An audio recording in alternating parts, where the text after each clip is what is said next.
Bonjour à tous, bienvenue sur la chaîne Le Bouclier de la foi.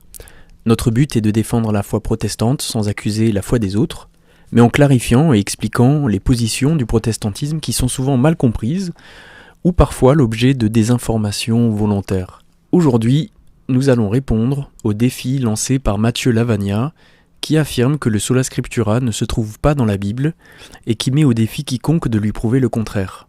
Une tâche qu'il estime impossible. Seul doit contenir ce qui est nécessaire à la foi. Et donc ces définitions-là impliquent que toute doctrine chrétienne doit se trouver implicitement ou explicitement dans l'Écriture. C'est comme ça qu'on peut résumer la doctrine du sola scriptura. Alors le problème de cette doctrine, c'est que elle est autocontradictoire, d'accord? Parce que le sola scriptura implique que toute doctrine chrétienne doit se trouver implicitement ou explicitement dans l'Écriture, c'est ce qu'on a vu avec la confession de foi de Westminster. Or, prémisse 2, le sola scriptura est une doctrine chrétienne qui ne se trouve ni implicitement ni explicitement dans l'Écriture. Et donc, en conclusion, on peut dire que la doctrine du sola scriptura est nécessairement fausse, car elle est autocontradictoire. Donc évidemment, les protestants ici, pour contester cet argument, ils devront rejeter la prémisse 2 et nous prouver que la Bible enseigne le sola scriptura au moins implicitement. Bon courage pour le faire, hein, il n'y a aucun verset biblique qui n'enseigne ni implicitement ni explicitement le sola scriptura, et je vous mets en défi d'en trouver un seul. Alors il y a souvent un verset qui est invoqué par les protestants qui selon eux prouverait le sola scriptura, c'est un verset très connu de la deuxième épître à Timothée au chapitre 3, qui nous dit: toute écriture est inspirée de Dieu et utile pour enseigner, réfuter, redresser, former à la justice. Ainsi l'homme de Dieu se trouve-t-il accompli, équipé pour toute bonne œuvre. Mais on peut dire que ce verset n'affirme pas du tout que l'écriture est la seule source infaillible d'autorité. Il affirme seulement que l'écriture est inspirée et qu'elle est utile pour enseigner et redresser. Mais évidemment, nous les catholiques, on est d'accord avec ça. Utile pour enseigner, ça ne signifie pas suffisant pour enseigner. Il ne faut pas confondre la condition nécessaire et condition suffisante. Par exemple, le code de la route est utile pour bien conduire, mais évidemment, il n'est pas suffisant. Il faut aussi passer le permis de conduire. Donc le fait que l'écriture soit utile et inspirée de Dieu, tout le monde est d'accord avec ça, c'est pas un verset qui prouve le sola scriptura, parce que pour prouver le sola scriptura, il faudrait trouver un verset biblique qui enseigne que l'écriture seule est source infaillible d'autorité, et que l'Église ne peut jamais enseigner infailliblement. Or, cela n'existe pas dans l'écriture. Donc la conclusion intermédiaire qu'on peut déduire de ça, c'est que, étant donné que, premièrement, le sola scriptura implique que toute doctrine doit se trouver implicitement ou explicitement dans l'écriture, et que le sola scriptura est une doctrine qui ne se trouve pas dans l'écriture, on peut en déduire que le sola scriptura est nécessairement faux. En tout cas, j'attendrai un verset pour prouver le sola scriptura dans l'écriture, si un protestant en trouve un, mais bon courage pour faire ça, il ne peut pas en trouver. Habituellement, les polémistes qui nous font face se contentent de nous critiquer, mais ici, Matthieu Lavagna nous donne une belle opportunité parce qu'il va essayer de déconstruire notre doctrine sur le plan philosophique, ce qui nous permet de répondre. Il pose 3 prémices, et de manière un peu osée, il affirme que les protestants devront rejeter la deuxième de ces prémices, comme si la première était incontestable.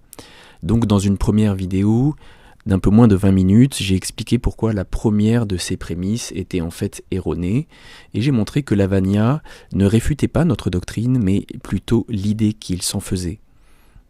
Cette vidéo-ci veut répondre à sa deuxième prémisse, qui affirme que le sola scriptura ne se trouve ni implicitement ni explicitement dans la Bible, et je vous laisserai en juger par vous-même. Je rappelle quelques éléments déjà abordés dans notre première vidéo. D'abord, le sola scriptura n'est pas une doctrine mais une praxis. Ce n'est pas un article de foi et ça ne l'a jamais été. Deuxièmement, le sola scriptura découle de notre doctrine et de nos articles de foi qui, eux, se trouvent dans la Bible et qui concernent les Écritures. Matthieu Lavagna aurait dû réfuter ces articles de foi suivants: l'inspiration des Écritures, l'autorité des Écritures, la clarté des Écritures et d'autres encore. Mais le problème qui se pose à lui, c'est que son Église reconnaît aussi ces articles de foi et qu'il aurait dû donc se pencher sur les différences de compréhension de ces doctrines et donc faire un travail de dialogue un peu plus approfondi. Notre compréhension doctrinale la plus proche du sola scriptura, c'est notre troisième point de rappel, c'est la suffisance des Écritures. Or, la suffisance des Écritures, dans notre doctrine, n'a rien à voir avec le sola scriptura, que Mathieu Lavagna cherche dans la Bible, et pour lequel il ne trouve aucun verset biblique évidemment, car ce qu'il cherche dans la Bible et qu'il ne trouve pas, c'est l'idée que les Écritures sont seule source d'autorité au-dessus de la tradition et du magistère. Or, ce n'est pas notre compréhension de la suffisance des Écritures. Il cite les mêmes versets que nous, mais il ne comprend pas comment nous les citons. Et donc, évidemment, il arrive à prouver que sa définition du sola scriptura ne se trouve pas dans les versets que nous citons, car ce n'est pas notre définition, évidemment, qui l'intéresse, mais c'est les doctrines protestantes qui l'imaginent contredire celle du magistère infaillible de l'Église. Mon but ici ne va pas être de prouver irréfutablement que nous avons raison. Mon but est simplement de clarifier quelle est vraiment notre position pour que nos contradicteurs puissent comprendre fidèlement la logique de notre doctrine, même si cela ne les convainc pas d'y adhérer.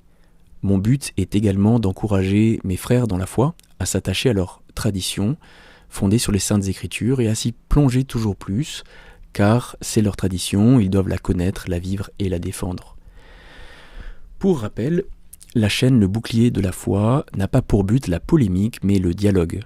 Nous sommes reconnaissants envers Dieu que les relations entre protestants et catholiques soient passées à l'ère du dialogue depuis Vatican II. Or, il n'y a pas de dialogue sans s'intéresser à la tradition de l'autre. Nous ne voudrions pas revenir à l'ère des anathèmes et des imprécations. Si Lavagna cherche à nous convertir, tant mieux. Puisse-t-il en effet parvenir à nous rapprocher de la vérité, car Dieu seul est la vérité, et tout homme est menteur, c'est ce que nous disent les Écritures. Le sola scriptura se trouve donc dans la Bible, dans le fait qu'il découle de notre doctrine des Écritures, qui, elle, est fondamentalement biblique. Dans les 5 points de mon argumentation, les 2 premiers points seront un peu des points secondaires à nos yeux. Les 3e et 4e points représentent le cœur de notre système. Le 5e point, une petite anecdote comme en passant. Dans un premier point, je montrerai que la praxis du sola scriptura découle naturellement de la piété enseignée dans la Bible, ce qui montre bien que c'est une praxis. Dans le 2e point, je montrerai que le sola scriptura est contenu implicitement et explicitement pour nous dans ce verset de 2 Timothée 3,15 qui pour nous renvoie à la suffisance des Écritures et que Mathieu Lavagna a cité.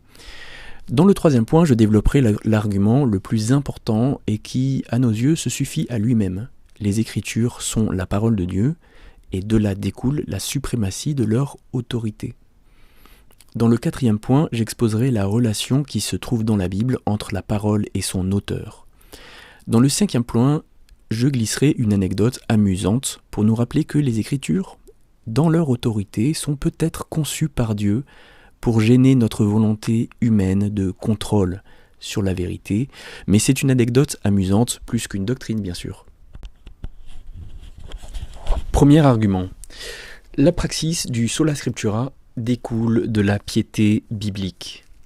Pour décrire ce qu'est une piété, prenons un parallèle dans le catholicisme. Jean-Paul II a écrit une encyclique « L'Église vit de l'Eucharistie ». Depuis, l'Eucharistie a été mise au centre de la piété catholique pour faire partie de la vie quotidienne des paroisses et du croyant. De la même manière, pour nous, la piété qui a été mise au centre de la réforme protestante était une piété liée aux Écritures, qui peut se résumer ainsi « l'Église vit de la parole de Dieu ». Or, ce principe est fondamentalement tiré des Écritures. L'homme ne vivra pas de pain seulement, mais de toute parole qui sort de la bouche de Dieu. Matthieu 4, verset 4. Heureux qui trouve son plaisir dans la loi de l'Éternel et qui la médite jour et nuit. Psaume 1. Les soutiens bibliques à cette piété sont en fait innombrables et ils montrent même que les Écritures ont un rôle dans tous les aspects de la foi du croyant. Elles servent à fonder la foi, à corriger le croyant, mais même à fonder son espérance. Le psaume 119, verset 50, par exemple, dit « C'est ma consolation dans ma misère, car ta promesse me rend la vie. » Et finalement, on voit que, bibliquement, la vie chrétienne consiste dans un attachement indéfectible aux Écritures. Comme le dit le psaume 119, verset 57, « Ma part, ô Éternel, je le dis, c'est de garder tes paroles. » Comme nous l'avons dit plus haut, nous n'enseignons pas le sola scriptura. Et ce n'est pas une doctrine de rejet de la tradition ou du magistère. Nous mettons en pratique et nous enseignons une vie centrée sur la parole de Dieu. Et ça vient massivement de la Bible. Ce qu'il faut comprendre, c'est qu'il y a un malentendu. Les catholiques qui critiquent le Sola Scriptura évoquent souvent ces protestants qu'ils rencontrent et qui leur affirment que l'adoration des saints ou la vénération mariale ou d'autres pratiques innombrables ne se trouvent pas dans la Bible. Et ils s'imaginent donc qu'ils sont biberonnés à un Sola Scriptura dogmatique, qui serait anti-magistère ou anti-tradition, c'est le cas de Matthieu Lavagna. La vérité est tout autre. Ce n'est pas une doctrine, c'est notre piété qui s'exprime dans ces paroles, et non pas une doxa. Ce qu'il faut dire à présent, c'est que les communautés protestantes ou évangéliques sont de moins en moins attachées à cette piété centrée sur les Écritures. C'est ce qui se voit notamment dans l'évolution des cultes évangéliques. C'est la raison pour laquelle de plus en plus d'évangéliques se tournent vers le protestantisme libéral ou vers le catholicisme, et d'autres encore abandonnent la foi, mais beaucoup d'entre nous accomplissent cette parole d'Ésaïe. Ils ont dédaigné la loi de Dieu et ils ont méprisé la parole du Saint d'Israël. Matthieu Lavagna a donc raison sur son point. Nulle part dans la Bible il est écrit noir sur blanc que les Écritures seules sont source d'autorité, mais ce sujet ne correspond pas à ce que nous pensons. Pour nous, une personne qui vit la piété biblique se met d'elle-même à appliquer le Sola Scriptura dans tous ses raisonnements. C'est en fait ce qu'il s'est passé pendant la Réforme. Personne n'a établi un contre-magistère. Les gens ont juste commencé à lire la Bible, à la croire, à lui obéir, et le reste s'est fait de lui-même. C'est la raison pour laquelle la lecture de la Bible a longtemps été suspecte dans l'Église catholique, voire déconseillée, mais nous nous réjouissons que Vatican II ait à nouveau encouragé les fidèles à lire la Bible, car les Écritures sont la nourriture de l'âme.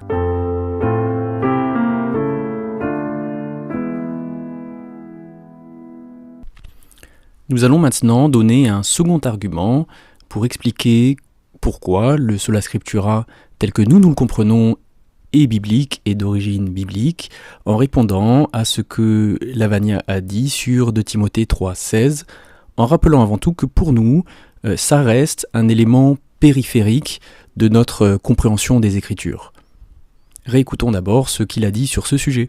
Souvent un verset qui est invoqué par les protestants, qui selon eux prouverait le Sola Scriptura, c'est un verset très connu de la deuxième épître à Timothée au chapitre 3, qui nous dit « Toute écriture est inspirée de Dieu et utile pour enseigner, réfuter, redresser, former à la justice. Ainsi l'homme de Dieu se trouve-t-il accompli, équipé pour toute bonne œuvre. » Mais on peut dire que ce verset n'affirme pas du tout que l'écriture est la seule source infaillible d'autorité. Il affirme seulement que l'écriture est inspirée et qu'elle est utile pour enseigner et redresser. Mais évidemment, nous les catholiques, on est d'accord avec ça. Utile pour enseigner, ça ne signifie pas suffisant pour enseigner. Il ne faut pas confondre la condition nécessaire et condition suffisante. Par exemple, le code de la route est utile pour bien conduire, mais évidemment, il n'est pas suffisant. Il faut aussi passer le permis de conduire. Donc le fait que l'écriture soit utile et inspirée de Dieu, bah, tout le monde est d'accord avec ça, c'est pas un verset qui prouve le Sola Scriptura, parce que pour prouver le Sola Scriptura, il faudrait trouver un verset biblique qui enseigne que l'écriture seule est source infaillible d'autorité, et que l'Église ne peut jamais enseigner infailliblement. Alors je rappelle en préambule de mon argumentation que mon but n'est pas de prouver irréfutablement que nous avons raison et que nous sommes les détenteurs de la vérité. Mon but est juste d'exposer ce que nous croyons vraiment et comment nous comprenons ces versets, et qu'importe si les catholiques en sont convaincus ou non, en ce qui nous concerne, voilà notre conviction. Mon but est aussi de montrer à mes frères dans la foi que nos positions ne sont pas irrationnelles, mais qu'elles sont fondées. Je rappelle également que pour nous, ce verset n'est pas la base de notre doctrine des Écritures, c'est un point périphérique. Ce sont plutôt les arguments 3 et 4 que je donnerai plus tard qui représentent, il me semble, le cœur de notre doctrine. Tout d'abord, abordons 2 remarques sur des erreurs méthodologiques de Lavagna. Premièrement, il a cité ici un verset tronqué, car pour bien comprendre 2 Timothée 3, 16 et 17, il ne faut pas enlever le verset 15. Or, il a enlevé ce verset. Deuxièmement, il dit que pour prouver le sola scriptura, il faudrait trouver un verset biblique qui enseigne que l'écriture seule est source infaillible d'autorité et que l'Église ne peut jamais enseigner infailliblement. Réécoutons-le. C'est pas un verset qui prouve le sola scriptura, parce que pour prouver le sola scriptura, il faudrait trouver un verset biblique qui enseigne que l'écriture seule est source infaillible d'autorité et que l'Église ne peut jamais enseigner infailliblement. Or, c'est une erreur de méthode, puisqu'avant cela, il a affirmé qu'il allait prouver que la définition que nous donnons ne se trouve pas dans la Bible. Or, la définition des confessions de foi qu'il a citées n'est pas la même que celle de sa conclusion. Les confessions de foi qu'il a citées dressent la doctrine de la suffisance, et non pas de l'autorité. C'est-à-dire que l'Écriture donne ce qui est nécessaire au salut. Or, le verset 15 que Lavagna a tronqué nous fait comprendre que, ici, dans ce texte, la Bible nous parle bien du salut et pas d'autorité. De Timothée 3,15, « Elles peuvent te rendre sage à salut par la foi en Jésus-Christ. » Donc, Lavagna a une erreur énorme de méthode puisqu'il calque sa compréhension du magistère et du sola scriptura sur ce que nous appelons simplement la suffisance pour atteindre un but. De manière plus complète, ce qu'expriment les confessions de foi qu'il cite ne disent pas que c'est une source d'autorité au-dessus de la tradition et de l'Église. Alors, je vous vois venir, vous allez dire que nous croyons pourtant que la Bible est une source d'autorité infaillible au-dessus de l'Église, et vous avez raison, mais ce n'est pas à partir de ce verset, ni à partir de ce point de doctrine que nous le faisons. C'est ce que nous verrons dans les arguments 3 et 4 qui viendront ensuite. Alors comment comprendre 2 Timothée 3, versets 15 à 17 ? Lavagna dit deux choses contradictoires. Ce verset affirme seulement que l'écriture est inspirée et utile pour enseigner, corriger, réfuter, etc. Tout le monde est d'accord avec ça, ajoute-t-il, mais c'est là qu'il semble évident que nous ne comprenons pas les mots que nous utilisons de la même manière. Mais ce point sera traité dans l'argument 3 et 4, notamment celui de l'inspiration. Ici, concentrons-nous uniquement sur le mot « utile », car pour lui, « utile » signifie qu'elle est utile entre autres choses. Ce que montre son argument du permis de conduire et du code de la route. Le code de la route est utile, mais il n'est pas suffisant pour conduire. Donc Lavagna comprend le mot « utile » dans son sens le plus courant en français, c'est-à-dire dans son sens faible, qui sous-entend qu'une chose peut éventuellement servir, comme lorsque je dis, par exemple, « Prends une roue de secours dans ta voiture, ça pourrait être utile ». Or le texte que nous lisons n'est qu'une traduction, et le mot original peut recouvrir en effet ce sens faible, mais aussi d'autres sens. Il peut désigner le profit ou l'avantage que tire une personne d'une chose, mais il peut aussi désigner ce à quoi sert une chose. Et ça, c'est son sens fort. Or, nous comprenons ce mot ophilémos, que l'on traduit comme utile, dans son sens fort, c'est-à-dire au sens qu'il désigne la fonction d'une chose. Par exemple, si je dis « L'inspection du travail a pour utilité de défendre les droits des salariés », ici, l'utilité est utilisée pour désigner l'usage d'une chose, autrement dit sa fonction. C'est ainsi que nous comprenons ce verset. L'écriture est inspirée de Dieu, elle sert, elle a pour fonction, elle a pour utilité à enseigner, etc., etc. Nous ne voulons pas imposer cette lecture aux catholiques, mais c'est la nôtre. Lavagna, qui l'ignore, nous dit en riant que ce texte ne dit pas explicitement que l'écriture est suffisante, mais nous pensons le contraire.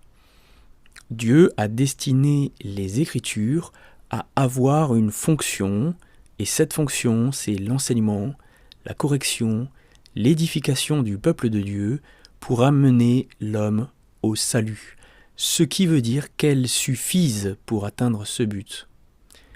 Voici une preuve. Si je vous disais qu'un couteau sert à couper, vous viendrait-il à l'idée de me demander si ce couteau est suffisant pour couper ? Évidemment que non. Car si je vous dis qu'il sert à couper, ça sous-entend qu'il coupe. C'est sa fonction, c'est son usage, c'est son utilité. Il est donc suffisant pour atteindre ce but. Mais si quelqu'un me dit « le couteau ne peut pas couper tout seul parce qu'il faut qu'une main le tienne » ou « il a besoin d'une fourchette » ou il faut une assiette, alors je comprendrai que cette personne a un autre but que de parler du couteau. Nous parlons uniquement du couteau, nous parlons uniquement des Écritures, et notre but c'est de savoir ce à quoi elles servent. Nous ne parlons pas du magistère lorsque nous invoquons ce verset. D'ailleurs, le verset 15 montre que ce passage désigne un but à atteindre. Donc, contrairement à ce que dit Lavagna, ce texte est extrêmement clair. Il prouve que les Écritures, en témoignant de Christ, sont suffisantes pour mener au salut, mais aussi pour enseigner la foi. C'est pourquoi nos confessions de foi disent que c'est tout ce qui est essentiel à l'homme qui est donné dans les Saintes Écritures. C'est bien ce que décrivaient les confessions de foi qu'il a citées. Mais Matthieu Lavagna est tellement focalisé sur son magistère infaillible qu'il est passé à côté de l'essentiel. Ici, il n'est pas question d'autorité mais d'un but à atteindre. Avant de passer au troisième point, ajoutons une remarque. L'examen de ce texte montre bien que les protestants évangéliques sont dans leur pratique du sola scriptura fidèles à ce texte. Car notre pratique reste dans les bornes que Dieu a fixées.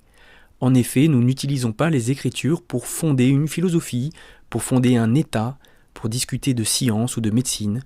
Notre usage des Écritures correspond dans la pratique au rôle que Dieu, seul sage, leur a assigné.